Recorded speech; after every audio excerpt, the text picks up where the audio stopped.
Happy ഗാർഡനിന്റെ പുതിയ എപ്പിസോഡിലേക്ക് എല്ലാവർക്കും സ്വാഗതം. നിങ്ങൾ ഈ ചാനൽ ആദ്യമായാണ് വരുന്നതെങ്കിൽ ചാനൽ സബ്സ്ക്രൈബ് ചെയ്ത് സൈഡിൽ കാണുന്ന ബെൽ ബട്ടൺ അമർത്തിയെന്ന് ഉറപ്പുവരുത്തുക. എങ്കിൽ മാത്രമേ ഈ ചാനലിൽ വരുന്ന പുത്തൻ വീഡിയോകൾ നിങ്ങൾക്ക് നോട്ടിഫിക്കേഷനായി നിമിഷനേരം കൊണ്ട് അറിയാൻ സാധിക്കൂ. ഇന്നത്തെ വീഡിയോ നമ്മൾ പറയാൻ പോകുന്ന പ്ലാന്റിന് ഒരുപാട് പ്രത്യേകതകളുണ്ട്. ഈ ഒരു പ്ലാന്റ് മെയിൻ പ്രത്യേകത ഇതിലുണ്ടാകുന്ന പഴങ്ങൾ നമുക്ക് പച്ചക്കറിയായിട്ടോ അല്ലെങ്കിൽ ഫ്രൂട്ടായിട്ടൊക്കെ നമുക്ക് ഉപയോഗിക്കാൻ പറ്റും.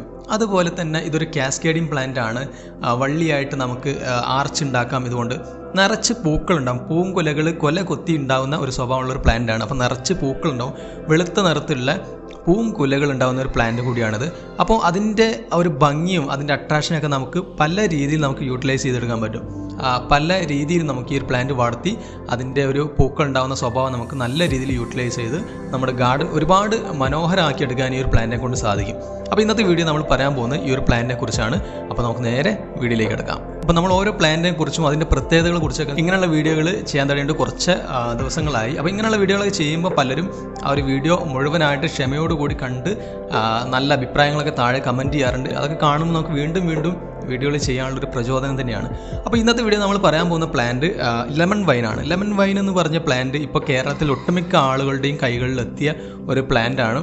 ഒരു കാലത്ത് നമുക്ക് വലിയ പരിചിതമല്ലാത്തൊരു പ്ലാന്റായിരുന്നു ലെമൺ വൈൻ. പക്ഷേ ഇപ്പോൾ ഒട്ടുമിക്ക എല്ലാവരുടെയും കൈകളിലും അതുപോലെ നഴ്സറികളിലും ലെമൺ വൈൻ എന്ന് പറഞ്ഞിട്ടുള്ള പ്ലാന്റ് ഉണ്ട്. ഇതൊരു കാക്ടസ് വർഗ്ഗത്തിൽപ്പെട്ടൊരു പ്ലാന്റാണ്. വള്ളിയായിട്ട് പടർന്നു പോകുന്ന അപൂർവം കാക്ടസുകളിൽ ഒന്നാണിത്. കള്ളിമുൾച്ചെടികളിൽ ഒന്നാണിത്. പക്ഷേ കള്ളിമുൾച്ചെടിയുടെ യാതൊരു സ്വഭാവം കാണിക്കാത്ത ഒരു പ്ലാന്റ് കൂടിയാണിത്.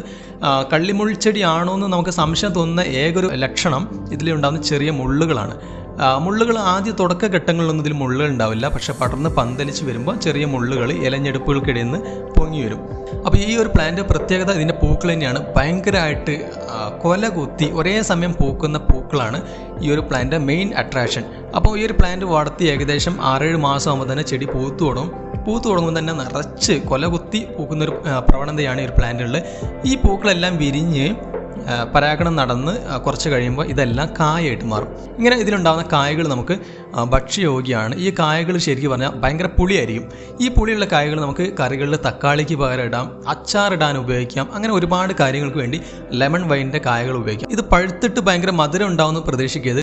ഇത് പഴുത്ത് മഞ്ഞ കളറായി കഴിഞ്ഞാലും ഒരു പുളിപ്പ് തന്നെയാണ്. നിറച്ച് പൂത്തിരിക്കുന്ന ലെമൺ വൈന് നമ്മൾ കാസ്കേഡിങ് ആയിട്ട് അല്ലെങ്കിൽ ആർച്ചായിട്ട് അതല്ലെങ്കിൽ നമ്മളൊരു കുട കിട്ടുന്നുണ്ടെങ്കിൽ പഴയ പൊളിഞ്ഞ ഏതെങ്കിലും കുട കിട്ടുന്നുണ്ടെങ്കിൽ ചട്ടിയിൽ കുട കുഴിച്ചിട്ട ശേഷം ഈ കുടയുടെ എല്ലാ ഇല്ലികളിലേക്കും ഈ ഒരു ലെമൺ വൈൻ്റെ ശിഖരം പടർത്തിയ ശേഷം ഇതിൽ പൂക്കൾ വന്നു കഴിഞ്ഞാൽ കാണാൻ ഭയങ്കര ഭംഗിയായിരിക്കും. കുടയിൽ മുഴുവനായിട്ട് വെളുത്ത പൂങ്കുലകൾ ഞാന്ന് നിൽക്കുന്നു, അതുപോലെ തന്നെ പടർന്നിരിക്കുന്നതൊക്കെ നമുക്ക് കാണാൻ പറ്റും. അങ്ങനെ നമുക്ക് നമ്മുടെ ഐഡിയയ്ക്ക് അനുസരിച്ച് ക്രിയേറ്റിവിറ്റി കൊണ്ടുവരാൻ പറ്റും. അതുപോലെ തന്നെ ഈ ലെമൺ വൈനിൽ പൂക്കൾ ഉണ്ടായിരിക്കുന്ന പോലെ തന്നെ ഉള്ള മറ്റൊരു അട്രാക്ഷനാണ് ഈ ലെമൺ വൈനിലുള്ള ഈ ഒരു കായകൾ, ഫ്രൂട്ട്സ്. അപ്പോൾ ഈ ലെമൺ വൈനിൻ്റെ കായകൾ കാണുമ്പോൾ തന്നെ പൂക്കളെ പോലെ തന്നെ നമുക്ക് വീണ്ടും അട്രാക്ഷൻ തോന്നുന്ന ഒരു കാര്യമാണിത്. നിറച്ച് കൊല കുത്തിയിട്ട് കായകൾ ഉണ്ടായിരിക്കും. ഈ കായകൾ മഞ്ഞ കളർ അല്ലെങ്കിൽ പച്ച കളറിൽ ഇങ്ങനെ ഞാന്ന് കിടക്കുന്ന കൊലകളായിട്ട് ഞാന്ന് കിടക്കുന്ന കാണുമ്പോൾ അത് മറ്റൊരു അട്രാക്ഷനാണ്. ഈ ഒരു കായ കണ്ടു കഴിഞ്ഞാൽ നമ്മൾ അത് പറിച്ച് കറികൾ ഇടാനൊന്നും നിൽക്കത്തില്ല. കാരണം ഇതിൻ്റെ ആ ഒരു അട്രാക്ഷൻ കാരണമാണത്. അപ്പോൾ ഈ ഒരു കായകൾ ശ്രദ്ധിച്ച് നോക്കിക്കഴിഞ്ഞാൽ കായകൾക്കിടയിലും പുതിയ ഇലകളൊക്കെ തിങ്ങി വരുന്നതൊക്കെ നമുക്ക് കാണാൻ പറ്റും. അങ്ങനെ കായകളിൽ ഇലകളുള്ള മറ്റൊരു ചെടിയാണ് ലെമൺ വൈന്.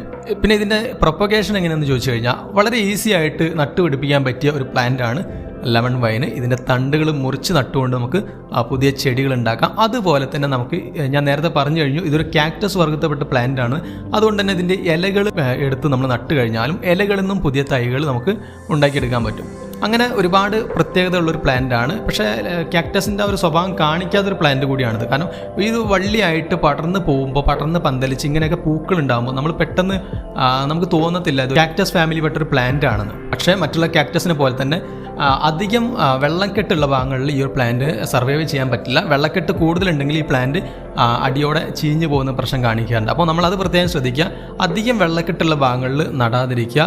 നമ്മൾ ചട്ടികളിലോ അല്ലെങ്കിൽ ഗ്രോ ബാഗിലൊക്കെ നടുന്ന സമയങ്ങളിൽ നന്നായിട്ട് നീർവാർച്ചുള്ള ഒരു പോട്ടി മിക്സ് നമ്മൾ ഇതിനു വേണ്ടി സെലക്ട് ചെയ്യുക. പിന്നെ ഈ ഒരു ചെടിയുടെ പൂക്കൾക്ക് മണം ഉണ്ടോ എന്ന് ചോദിച്ചു കഴിഞ്ഞാൽ ഇതിന് മണമുണ്ട്. പക്ഷേ മനം മയക്കുന്ന ഗന്ധം അങ്ങനെയൊന്നും നമുക്ക് പറയാൻ പറ്റില്ല. ഒരു ഗന്ധം ഉണ്ടോ എന്ന് ചോദിച്ചു കഴിഞ്ഞാൽ ഉണ്ട്. അത് അത്രയ്ക്ക് വലിയ ഗന്ധമൊന്നുമല്ല. ഇതിൻ്റെ അടുത്തുകൂടെ നമുക്ക് പോകുമ്പോൾ ആ ഒരു ഗന്ധം നമുക്ക് തിരിച്ചറിയാൻ സാധിക്കും. പിന്നെ ഈ ഒരു പ്ലാന്റ് പ്രത്യേകത ഒരുപാട് തേനീച്ചകളെയും ചിത്രശലഭങ്ങളെയൊക്കെ നമ്മളെ ഗാർഡനിലേക്ക് അട്രാക്റ്റ് ചെയ്യാൻ ലെമൺ വൈന് സാധിക്കും. ഇതിൻ്റെ പൂക്കൾക്ക് സാധിക്കും. അപ്പോൾ ഇതിലുണ്ടാകുന്ന പൂക്കൾ വിരിഞ്ഞു കഴിയുമ്പോൾ ഒരുപാട് പൂമ്പാറ്റുകളും തേനീച്ചകളും തേൻ കുടിക്കുന്ന കുഞ്ഞു കുരുവികളൊക്കെ ഇതിന് ചുറ്റും തന്നെ ആയിരിക്കും. അപ്പോൾ അതിനടുത്ത് നമ്മുടെ പച്ചക്കറി തോട്ടമൊക്കെ ഉണ്ടെങ്കിൽ അവിടെയുള്ള വിളവ് കൂടാൻ വേണ്ടി ഈ ഒരു തേനീച്ചകളും പൂമ്പാറ്റകളൊക്കെ നമ്മൾ ഒരുപാട് ഹെൽപ്പ് ചെയ്യും. അപ്പോൾ നമ്മുടെ പച്ചക്കറി തോട്ടമൊക്കെ എടുത്തുണ്ടെങ്കിൽ അതിനിടയിൽ ഒരു ലെമൺ വൈൻ്റെ വള്ളിയൊക്കെ നടുന്നത് ഏറെ ബെറ്ററാണ്. പിന്നെ ഈ ഒരു പ്ലാന്റ് നമ്മൾ കൃത്യമായിട്ട് മെയിൻറ്റെയിൻ ചെയ്യേണ്ട ആവശ്യമാണ്. പ്രൂണിങ് ചെയ്ത് നമ്മൾ മെയിൻറ്റെയിൻ ചെയ്യേണ്ട ആവശ്യമാണ്. ചട്ടികളിൽ വളർത്തുകയാണെങ്കിൽ അതിനനുസരിച്ച് നമ്മൾ മെയിൻറ്റെയിൻ ചെയ്തിട്ടില്ലെങ്കിൽ ഈ പ്ലാന്റ് വളരെ അഗ്രസീവായിട്ട് വളരുകയും ചെയ്യും. നമ്മൾ വിചാരിക്കുന്ന രീതിയിൽ ഈ പ്ലാന്റ് പിന്നെ കിട്ടില്ല. ഒരുപാട് വളർന്നു കഴിഞ്ഞാൽ പിന്നെ പൂക്കളൊക്കെ ഉണ്ടാകുന്നത് അങ്ങ് തലക്കിലേക്കായിരിക്കും. അപ്പോൾ അത് നമ്മൾ കൃത്യമായിട്ട് തുടക്കത്തിൽ തന്നെ കൺട്രോൾ ചെയ്ത് ഇതിൻ്റെ അഗ്രസീവായിട്ടുള്ള വളർച്ച നമ്മൾ നല്ല രീതിയിൽ യൂട്ടിലൈസ് ചെയ്യേണ്ടത് ആദ്യം തന്നെ നമ്മൾ ശ്രദ്ധിക്കണം. അപ്പോൾ ആദ്യം തന്നെ നമ്മൾ തുടക്കത്തിൽ തന്നെ ഇതിന് പ്രൂണിങ് എല്ലാം ചെയ്ത് ശിഖരങ്ങളൊക്കെ വരുമ്പോൾ അതിനനുസരിച്ച് വളച്ചു കൊടുക്കാനുള്ളത് വളച്ചു കൊടുത്ത് കൃത്യമായിട്ട് നമ്മൾ വേണ്ട ഭാഗങ്ങളുണ്ട് അത്യാവശ്യമാണ്. നട്ട ശേഷം പിന്നീട് അങ്ങോട്ട് തിരിഞ്ഞു നോക്കാതെ ആയിട്ടുണ്ടെങ്കിൽ മറ്റുള്ള വള്ളിച്ചെടികളെ പോലെ തന്നെ ഒരുപാട് അഗ്രസീവായിട്ട് വളർന്ന് മറ്റുള്ള മരങ്ങളിലേക്ക് പോകും. പിന്നെ അതിൻ്റെ ഒരു ഭംഗി ചിലപ്പോൾ ഒരു പക്ഷേ നഷ്ടപ്പെട്ടു പോയേക്കാം. അപ്പോൾ മറ്റുള്ള എല്ലാ വള്ളിച്ചെടികളും അങ്ങനെ തന്നെയാണ്. നമ്മൾ തുടക്കത്തിൽ ശ്രദ്ധിച്ചിട്ടില്ലെങ്കിൽ അത് പിന്നീട് നമുക്കൊരു ഇഷ്ടമുള്ള ചെടിയായിട്ട് മാറില്ല. പിന്നെ ഇതൊരു കാക്ടസ് ഫാമിലി ആയതുകൊണ്ട് തന്നെ അത്യാവശ്യം സൂര്യപ്രകാശം ഇഷ്ടപ്പെടുന്ന പ്ലാന്റ് ആണ്. പക്ഷേ സൂര്യപ്രകാശം കുറഞ്ഞ ഭാഗങ്ങളിലും നമുക്ക് ഈ ഒരു ചെടി വിജയകരമായിട്ട് വളർത്തിയെടുക്കാൻ സാധിക്കും. നിറച്ച് പൂക്കളുണ്ടാകും. ഈ നിൽക്കുന്ന ഒരു ഭാഗം അത്യാവശ്യം സൂര്യപ്രകാശം കിട്ടുന്നൊരു ഭാഗമല്ല, ഒരു പാർഷ്യൽ ഷെയ്ഡൊക്കെ വരുന്നൊരു ഭാഗം തന്നെയാണിത്. പക്ഷേ ഇവിടെയും നന്നായിട്ട് പൂക്കൾ വന്നിട്ടുണ്ട്. പക്ഷേ നന്നായിട്ട് സൂര്യപ്രകാശം കിട്ടുന്ന ഒരു ഫുൾ സണ്ണൊക്കെ കിട്ടുന്ന 6 മണിക്കൂറിൽ കൂടുതൽ വെയിൽ കിട്ടുന്ന ഭാഗങ്ങളൊക്കെ വെച്ച് കഴിഞ്ഞാൽ ഇതിനേക്കാളും നന്നായിട്ട് ചെടിയിൽ പൂക്കൾ വരും. അപ്പോൾ അതിൻ്റെ പ്രത്യേകതയാണത്. നിറച്ച് പൂക്കൾ ഉണ്ടാകുന്ന ഒരു പ്രത്യേകത നന്നായിട്ട് വെയിലുള്ള ഭാഗത്ത് കാണിക്കാറുണ്ട്. അപ്പോൾ നന്നായിട്ട് വെയിലുള്ളൊരു ഭാഗം നമുക്കുണ്ടെങ്കിൽ അവിടെ നടുന്നതായിരിക്കും കൂടുതൽ അനുയോജ്യം. ഇനി നമുക്ക് വെയിൽ കുറഞ്ഞ ഭാഗമാണ് നമ്മുടെ വീട്ടുമുറ്റത്തൊക്കെ ഉള്ളതെങ്കിൽ അവിടെ നമുക്ക് ഈസി ആയിട്ട് ഈ ഒരു പ്ലാന്റ് വളർത്തിയെടുക്കാൻ പറ്റും.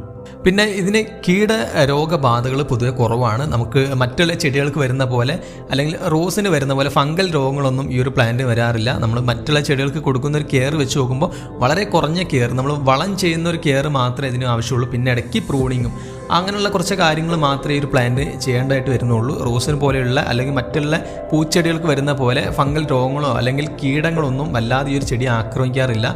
നമ്മൾ എങ്ങനെ വളർത്തി കഴിഞ്ഞാലും നന്നായിട്ട് പൂക്കൾ വരുന്നൊരു പ്ലാന്റ് ആണ്. ഞാൻ ആദ്യം പറഞ്ഞ പോലെ തന്നെ ഇതിൻ്റെ ഫ്രൂട്ട്സിനാണ് പൂക്കളെക്കാളും കൂടുതൽ ഭംഗി. നമുക്കത് പറിച്ചെടുക്കാൻ തോന്നി നല്ല മഞ്ഞ നിറമായിരിക്കും. അപ്പോൾ അത് കാണുമ്പോൾ നമുക്ക് വല്ലാത്തൊരു അട്രാക്ഷനാണ്. പൂക്കളെക്കാളും എനിക്ക് തോന്നുന്നു കായകൾക്കാണ് കൂടുതൽ ഭംഗി. ഇപ്പോൾ നമ്മളിതുവരെ പരിചയപ്പെട്ട പല ചെടികളും പൂക്കൾക്ക് വേണ്ടി നമ്മൾ വളർത്തുന്ന ചെടികളായിരുന്നു. പക്ഷേ ഈ ഒരു പ്ലാന്റ് നമുക്ക് പച്ചക്കറിയായിട്ടും ഉപയോഗിക്കാൻ പറ്റുന്ന ഒരു പ്ലാന്റ് കൂടിയാണിത്. അപ്പോൾ ഇങ്ങനെയുള്ള പല സവിശേഷതകളുള്ള ഒരു പ്ലാന്റ് ആണിത്. ലെമൺ വൈൻ എന്നാണ് പേര്.